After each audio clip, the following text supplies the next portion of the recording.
আসসালামু আলাইকুম। আমি মারিয়া, নতুন একটি ভিডিওতে আপনাদের সবাইকে স্বাগতম। তো সবাই কেমন আছেন? আশা করছি অনেক বেশি ভালো আছেন। আমরা আল্লাহর রহমতে অনেক বেশি ভালো আছি। তো আজকে আমি চলে আসলাম একটা স্পেশাল রেসিপি, আর সেটা হলো দুধ চার রেসিপি। হ্যাঁ, শুনতে হয়তো বা আপনাদের কাছে মনে হচ্ছে দুধ চার আবার রেসিপি। কেননা আমি বলি, দুধ চা কিন্তু আমরা সবাই বানাতে পারি, কিন্তু সাধারণের ভিতরে কিন্তু অসাধারণ করে একটু বানালে ভালোই লাগে খেতে। তো আমি যখন চা বানাই, আমার হাজবেন্ড খুব প্রশংসা করে, সবাই আমার চায়ের প্রশংসা করে। আমি যাকেই চা বানিয়ে খাইয়েছি সবাই আমার চায়ের প্রশংসা করেছে। তো চিন্তা করলাম, এত যেহেতু প্রশংসা পাচ্ছি, কেননা আপনাদের সাথে রেসিপিটা শেয়ার করা যাক। খুব টেস্টি করে বানিয়ে নেওয়া যায়, এটাই আপনাদের সাথে শেয়ার করব। আর দুধ চা বানানোর ক্ষেত্রে কিছু গুরুত্বপূর্ণ টিপস আছে, সেগুলো আপনাদের সাথে শেয়ার করব। তো চলুন সাধারণ চাটাকে খুব অসাধারণ ভাবে বানিয়ে ফেলি। তো দুধ চা বানানোর জন্য আমি এখানে একটা পাতিল নিয়ে নিয়েছি, আর যেটা অবশ্যই লাগবে সেটা হচ্ছে দুধ। তো 1 কাপ চায়ের জন্য আমি এখানে 1.5 কাপ দুধ নিয়ে নিয়েছি। তো দুধটা আমি সবগুলো দিয়ে দিচ্ছি। তো 1.5 কাপ দুধে আমি এই বাটিটা ধুয়ে পানি দিয়ে দিচ্ছি। এই 1.5 কাপ, 1 কাপ আর অর্ধেক যে দুধটা নিয়েছি তার হচ্ছে অর্ধেকটা আমি এখানে পানি দিয়ে দিলাম। গ্যাসের জালটা জ্বালিয়ে দিচ্ছি। এখন বলে রাখি, এই দুধ চায়ের যে মেন এই দুধটা কিন্তু আমি প্রায় 2.5-3 মিনিট জাল করে নিব। আর এখানে শুরুতেই চা পাতি চিনি কিচ্ছু দেওয়া যাবে না, শুধু দুধটাকে জাল করে নিতে হবে। তো দুধে কিন্তু বলক চলে এসেছে।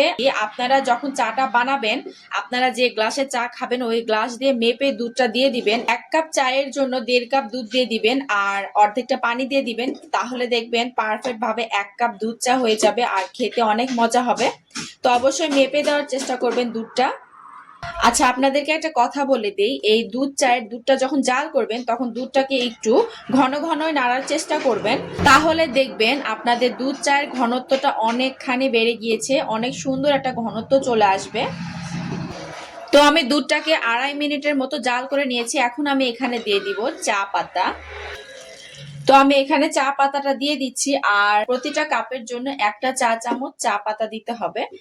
চা পাতাটা দেওয়ার পরপরই আমি এখানে দিয়ে দিচ্ছি চিনি। তো চিনির পরিমাণটা আপনারা আপনাদের টেস্ট অনুযায়ী দিয়ে দিবেন। আমি এখানে 1 কাপ চায়ের জন্য 1 চা চামচ চিনি দিয়েছি।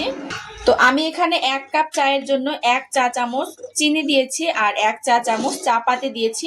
একটা টিপস দিয়ে দিই, যখন আপনারা এখানে চা পাতিটা দিয়ে দিবেন সাথে সাথেই কিন্তু এখানে চিনিটাও দিয়ে দিবেন, তাহলে চায়ের ঘনত্বটা ঠিক থাকবে। পরে চিনিটা দিলে হবে কি, চাটা পাতলা হয়ে যাবে। চিনি আর চা পাতাটা দেওয়ার পরে দুধ চায়ের যখন দেখবেন এরকম একটা কালার চলে আসবে, এটা আসলে কোনো টাইম নাই কতক্ষণ জাল করলে হবে। অনেক চা পাতি আছে অনেক সুন্দর কালার দেওয়া মাত্র অনেক সুন্দর কালার হয়ে যায়। তো যখন দেখবেন এরকম একটা কালার চলে আসবে, তখনই আপনারা বুঝে নেবেন যে আপনাদের চা একদম রেডি হয়ে গিয়েছে। তো আমার চা কিন্তু একদম রেডি হয়ে গিয়েছে। আমি জালটা বন্ধ করে দিচ্ছি, আর দেখুন কালারটা কত সুন্দর এসেছে। তো আমি চাটাকে এখন ছেঁকে নিচ্ছি।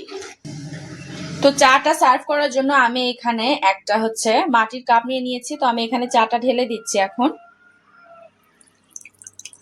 তো তৈরি হয়ে গেল আমাদের চা। দেখুন কতটা সুন্দর লাগছে দেখতে, আর এটার কালারটা কিন্তু অনেক সুন্দর হয়েছে। আসলে আলো আসছে দেখে আমি আসলে সেভাবে দেখাতে পারছি না। এই তো দেখুন অনেক সুন্দর একটা কালার চলে এসেছে এই চায়ের।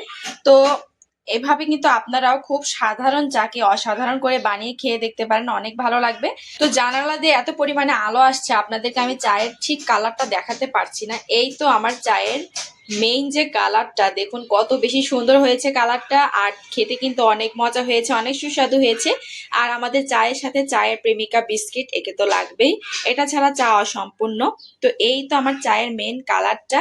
আর এইভাবে অবশ্যই আপনারা বাসায় চা বানিয়ে খেয়ে দেখবেন, অনেক ভালো লাগবে, আর সবাই অনেক বেশি প্রশংসা করবে আপনার চায়ের। তো এই ছিল আজকের আমার দুধ চার রেসিপি। তো আজকে আমি এই দুধ চার সাথে বিদায়টা নিতে চাই, আর আপনাদেরকে খেয়ে জানাচ্ছি কেমন হয়েছে। আমি তো খেয়ে ফেলেছি অর্ধেক বিস্কিট দিয়ে, এত বেশি মজা হয়েছে মনে হচ্ছে অমৃত। তো আমি আবারও আপনাদেরকে খেয়ে দেখাচ্ছি। অসাধারণ অসাধারণ অসাধারণ। আপনারা একবার হলো বাসায় বানিয়ে খেয়ে দেখবেন, অনেক বেশি মজা লাগবে। আমার চা কিন্তু প্রায় শেষ, এই তো দেখুন প্রায় শেষের দিকে চা। তো আপনারা অবশ্যই এইভাবে বানিয়ে খেয়ে দেখবেন, অনেক মজা লাগবে। তো আজকের ভিডিওটি আমার এই পর্যন্ত। আমার ভিডিওটি ভালো লাগলে অবশ্যই লাইক কমেন্ট করে দিবেন, আমাকে সাপোর্ট করবেন। আজকের মতো আল্লাহ হাফেজ।